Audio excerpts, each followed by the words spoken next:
नमस्कार दोस्तों, मैं हूँ राममिलन विश्वकर्मा। आज का जो हमारा टॉपिक है पुनः जागरण काल। इस काल में भूगोल का कैसे निर्माण हुआ, विकास हुआ, इसको जानेंगे। और ये कब से कब तक चला है। यहाँ से यूजीसी नेट में पिछले 2023 में क्वेश्चन पूछा गया था कि Vasco D gamma, Marco Polo, ये कोलंबस, इनका सीक्वेंस दिया था और मिलान द कॉलम में दे दिया था।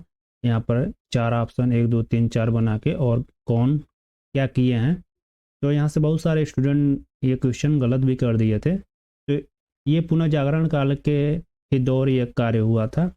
और साथ ही पुनः जागरण काल के भूगोलकता कौन कौन है उनको जानेंगे। तो अगर आप मेरे चैनल पर नए हैं तो चैनल को सब्सक्राइब कर लीजिएगा, अपने मित्रों में शेयर कर लीजिएगा। साथ ही अगर आपको वीडियो बहुत अच्छा लगे तो लाइक कमेंट करके अपनी राय दीजिएगा कि आपको ये वीडियो कैसा लगा है। शेयर जरूर कीजिएगा, हमको बेनिफिट होगा।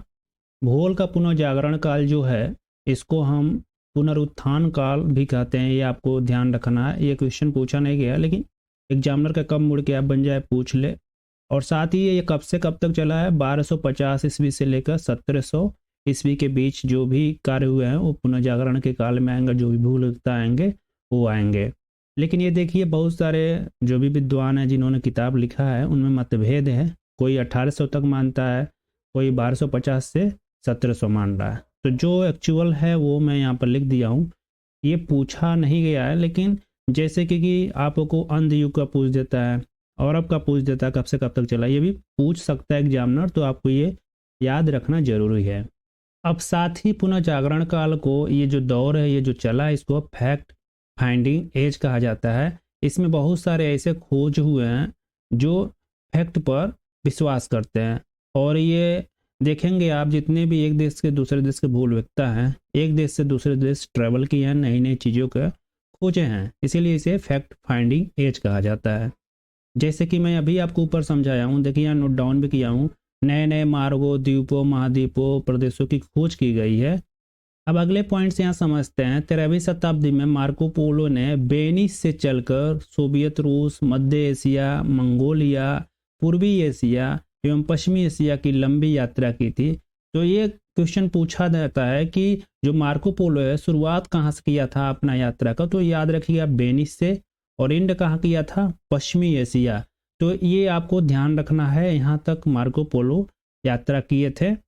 अब जो ये यात्रा की है मार्को पोलो इस सारे देशों का, उसको हम ट्रेवल ऑफ मार्को पोलो के ग्रंथ में देखते हैं।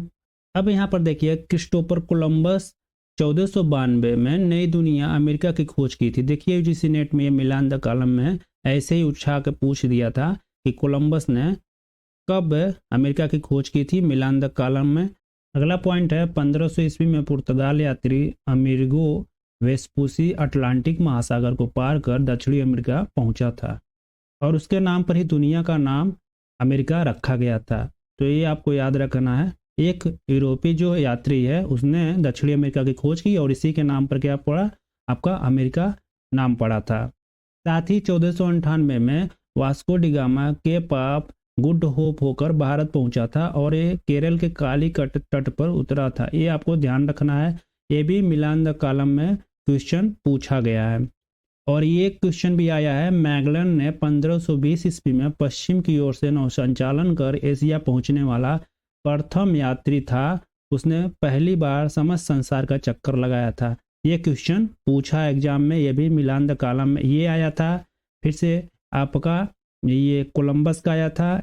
अगला पॉइंट है, कैप्टन कुक ने 1768 से 1778 के मध्य ऑस्ट्रेलिया सहित अनेक द्वीपों की जो है खोज की थी। और सबसे इंपॉर्टेंट यहाँ पर है, ये ऑस्ट्रेलिया की खोज की है। ये क्वेश्चन एग्जाम में पूछा गया है, ये आपको ध्यान रखना है। मिलान द कॉलम में सन नहीं पूछा गया, लेकिन कैप्टन कुक ने किसका खोज किया, तो ऑस्ट्रेलिया के, आपको याद रखना है। अगला पॉइंट है, पोलैंड के कोपरनिकस ने ब्रह्मांड के सूर्य केंद्रीय विचार का प्रतिपादन किया। यूजीसी नेट एग्जाम में पूछा गया, ये आपको ध्यान रखना है। और पहली बार बताया कि सभी ग्रह सूर्य के चारों ओर चक्कर लगाते हैं। इसके पहले जो भी विद्वान थे ये मानते थे कि जो सूर्य का चक्कर पृथ्वी नहीं बल्कि सारे ग्रह पृथ्वी का चक्कर लगाते हैं, ये आपको ध्यान रखना है। तो इसके लिए कोपरनिकस प्रसिद्ध हुए थे। 1614 ईस्वी में केपलर ने यह सिद्ध कर दिया था कि ग्रहों का परिक्रमण पथ गोलाकार नहीं बल्कि मंडलाकार इलिप्टिकल है। ये आपको ध्यान रखना है। केपलर महोदय ने ये सिद्ध किया था। सन 1686 में न्यूटन ने गुरुत्वाकर्षण सिद्धांत प्रतिपादित किया। अब चलिए जान लेते हैं पुनः जागरण काल के कुछ आविष्कार हुए हैं जो इम्पोर्टेंट है। छापखाना या मुद्रण प्रिंटिंग जिसे कहा जाता है लगभग 1470 ईस्वी में शुरुआत हुई थी। ये पुनः जागरण काल में हुआ था। सौरमंडल का जो सिद्धांत है आप सूर्य केंद्रित सिद्धांत कोपरनिकस ने 1583 में दिया था, 43 में दिया था। और साथ ही यहाँ पर प्लेन टेबल सर्वेक्षण जो है 1590 में हुआ था। दूरबीन जो है टेलीस्कोप गैलीलियो ने 1609 ईस्वी में आविष्कार किया था। और साथ ही खगोल की कार्य पर केपलर ने अपना राय दिया था। और पृथ्वी को गोलाभ आकृति आपका न्यूटन ने बताया था। तो ये पुनः जागरण काल में कुछ इंपॉर्टेंट जो पॉइंट है जो एग्जाम में कभी भी पूछे जा सकते हैं, तो यहाँ मैं नोट डाउन करा दिया हूँ। अब यहाँ पर पुनः जागरण काल के प्रमुख भूगोलविदता जो उनके बारे में जान लेते हैं। यहाँ पर देखिए दो तो पुनः जागरण काल के ही हैं, और जैसा कि मैं आपको बताया हूँ कि एक इमैनुएल कांट हैं वो 8वीं शताब्दी तक गए हैं। तो बहुत सारे भूगोलविदता जो हैं 8वीं शताब्दी तक भी पुनः जागरण काल मानते हैं, तो उनको यहाँ पर पढ़ा जाता है। तो पहले जो इम्पोर्टेंट उसे देख लेते हैं। प्लूवेरियस जो हैं इनको जान लेते हैं। 17वीं शताब्दी का महान जर्मन भूगोलविदता है, ये आपको याद रखना है। सीक्वेंस ये पूछा जाता है। और इन्होंने विश्व का भूगोल लिखा था। इंट्रोडक्शन टू यूनिवर्सल ज्योग्राफी इनकी पुस्तक एग्जाम में पूछा गया है। और दूसरे भूगोलविदता है वरेनियस, और ये बहुत इंपॉर्टेंट है। इतने इंपॉर्टेंट है कि यहाँ से एक क्वेश्चन हर एग्जाम में पूछा जाता है। 17वीं शताब्दी के महान जर्मन भूगोलविदता है। सामान्य जो है इनकी भूगोल इनकी प्रमुख रचना है, और ये 2 भागों में बांटा गया है जो इनकी ये पुस्तक है। पहला भाग है सामान्य भूगोल, विश्व भूगोल जिसे कहा जाता है। दूसरा है विशिष्ट, जिसे क्षेत्र विवरण भूगोल कहा जाता है। अब सामान्य भूगोल में जान लेते हैं क्या क्या आता है। तो इसमें भूगोल के गणितीय एवं ब्रह्मांडीय पहलुओं से संबंधित अध्ययन किया जाता है। और विशिष्ट भूगोल में भौतिक एवं मानवीय पहलुओं से संबंधित अध्ययन किया जाता है। इसके बारे में बताया गया है। अगला पॉइंट है वरेनियस प्रथम विद्वान थे जिन्होंने क्रमबद्ध और प्रादेशिक भूगोल की द्वैधता की आधारशिला रखी थी। तो ये क्वेश्चन एग्जाम में बार बार पूछे गए हैं। साथ ही इनका ये जो पुस्तक इसको भी आपको याद रखना है, ज्योग्राफिया जनरलीज। ये बहुत बार एग्जाम में पूछा गया है। ये इंग्लिश से हिंदी में लिख देता है। आपको कभी सामान्य भूगोल देखा नहीं जाएगा एग्जाम में, ये मतलब मिलेगा नहीं, ऐसे लिखा हुआ है। ज्योग्राफिया जनरलीज में लिख के दे देगा। तो मैं कहूँगा आप इंग्लिश में किताब को याद रखिएगा। अगला पॉइंट है प्रथम विद्वान था जिसने ये विचार प्रस्तुत किया था कि अधिकतम तापमान विषुवत रेखा पर नहीं बल्कि आयन मतलब जो उष्णकटिबंधीय क्षेत्र है, उष्ण मरुस्थलीय क्षेत्र है, वहाँ पाया जाता है। तो ये 2022-23 का एग्जाम हुआ था, वहाँ डायरेक्ट ये क्वेश्चन दिया हुआ था। ऐसे ही बहुत सारे स्टूडेंट गलत किए थे। बहुत सारे ऐसे वहाँ पर ऑप्शन बनाए गए थे जो लोगों ने वरेनियस को ध्यान नहीं दिया, क्योंकि वरेनियस को लोग हमेशा द्वंद्व के रूप में जानते हैं और इनकी किताब से प्रसिद्ध जानते हैं। साथ ही इनको क्रमबद्ध भूगोल का जनक माना जाता है, ये आपको ध्यान रखना है। बहुत लोग हमबोल्ट मार के आते हैं, ये आपको डाउट नहीं रहना है। अब यहाँ पर वरेनियस के बारे में थोड़ा और महत्वपूर्ण पॉइंट है, उसे जान लेते हैं। देखिए इन्होंने भूगोल को 3 भागों में बांटा था। ये पहला है निरपेक्ष सार्वभौम, इसे एब्सोल्यूट कहा जाता है। और दूसरा है सापेक्षिक, जिसे रिलेटिव कहा जाता है। और तीसरा तुलनात्मक, से कंपेरेटिव कहा जाता है। अब देखिए जो यहाँ पर सार्वभौम है इसको संपूर्ण पृथ्वी और इसकी आकृति, आकार आदि का वर्णन करने के लिए जाना जाता है। और दूसरा सापेक्षिक जो है रिलेटिव, इसमें पृथ्वी के अन्य ग्रहों से संबंध का वर्णन किया गया। और तीसरा जो है कंपेरेटिव, पृथ्वी का सामान्य वर्णन किया गया। इसमें आपको ये ध्यान रखना है कि जो 3 भागों में बांटा ये कौन कौन से है। तो ये आपको 3 भाग के नाम जैसे निरपेक्ष, सापेक्ष और तुलनात्मक ये याद रखना है। इतना डिटेल अंदर में नहीं गया है, लेकिन आप ध्यान दे सकते हैं अगर आप असिस्टेंट प्रोफेसर की तैयारी कर रहे हैं, क्योंकि वहाँ पर एग्जामिनर जो है बहुत डीप जाते हैं। और लास्ट पॉइंट जो यहाँ पर इंपॉर्टेंट नहीं है, एग्जाम में अभी तक आया नहीं, लेकिन आप ध्यान दे सकते हैं। धरातल पर की सापेक्ष स्थिति तथा नौसंचालन नेविगेशन के सिद्धांतों का वर्णन किया है, ये आपको ध्यान रखना है। अगर एग्जाम में ये पूछ दे कि नेविगेशन सिद्धांतों का वर्णन किसने किया था, वहाँ पर आंसर आपका वरेनियस सही होगा। ये एग्जाम में पूछा भी जा सकता है, ये आपको ध्यान रखना है। और देखिए यहाँ पर जैसे कि बहुत सारे भूगोलविदता मानते हैं कि 18वीं शताब्दी तक पुनः जागरण चला था। तो यहाँ पर इमैनुएल कांट को मैं यहाँ पर एड भी किया हूँ, बहुत सारे किताब में लिखा भी गया है। तो इनके बारे में यहाँ थोड़ा जान लेते हैं। उसके बाद से जब हम जर्मन पढ़ेंगे, जर्मन का शुरुआत करेंगे, वहाँ पर इनके बारे में डिटेल में जानेंगे। तो इमैनुएल कांट जो है कोरियोग्राफी जो है शब्द का प्रयोग किए थे, याद रखिएगा आप लोग। इनको अपवादवाद का जनक भी कहा जाता है, वो आगे मैं आपको डिटेल में बताऊंगा। तो इन्होंने क्या किया था, भूगोल को निम्न शाखाओं में क्या किया था, परिभाषित किया था। गणितीय भूगोल, नैतिक भूगोल, राजनीतिक भूगोल, व्यापारिक भूगोल, आध्यात्मिक भूगोल। और ये गैसीय या वायव्य राशि संकल्पना का ये 1755 में क्या किया था, परिकल्पना को दिया था। ये आपको ध्यान रखना है और ये पूछा गया है, ये इंपॉर्टेंट है, इसीलिए मैं इसको हाईलाइट किया हूँ।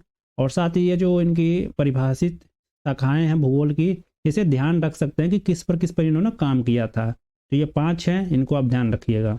अब यहाँ पर मैं 18वीं शताब्दी में भूगोल का जो विकास है उसको भी बता देता हूँ। इसके अंदर ये पूरा कंप्लीट हो जाएगा, उसके बाद से हम जो नॉर्मली जर्मन का स्टार्ट होता है वहाँ से जानेंगे। 18वीं शताब्दी के बाद जो शास्त्री काल चलता है उसका जो डिटेल है हम करेंगे, जिसमें हम्बोल्ट, रीटर और रेटेजेल भी आते हैं।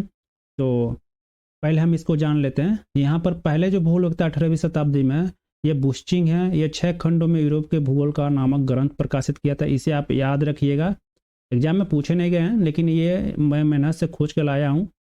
1792 में ये किए थे।